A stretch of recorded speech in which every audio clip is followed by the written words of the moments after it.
The men in the middle we go. They're large and charge. Anthony Davis is the only center with a $10,000 price tag. He's on the second half of a back-to-back, though. So is the Towns. Maybe Vucevic is the way to go here. I mean, what are you doing at center, Garion?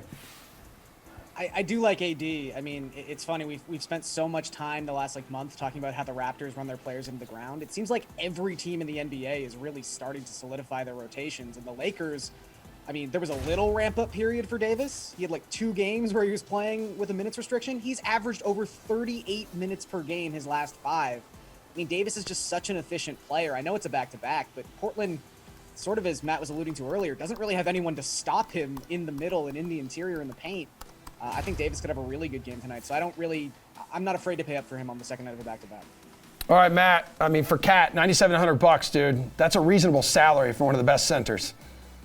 Yeah, it definitely is. So for both Davis and Towns, I think we have to pay attention to who's out there for the other team. If the Kings are playing a bunch of backups, it's better for Towns. If the Blazers don't have Nurkic out there, it's better for Davis. But if Nurkic himself does play tonight, I think he's a guy to go with. So I like Yusuf Nurkic a lot at 8,200. I think there might be people worrying about a blowout with Portland. They're close to 10-point underdogs now.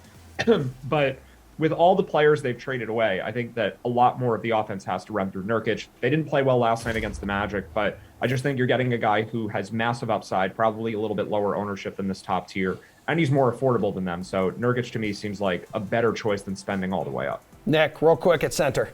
If Nurkic is on the floor tonight, I like him most, 1.360K fantasy points per minute without those 3 guys I mentioned earlier on the floor. If he doesn't go tonight, Jared Allen is just a little bit cheaper. I like him a lot. Whether or not LeVert plays, he's been rolling lately.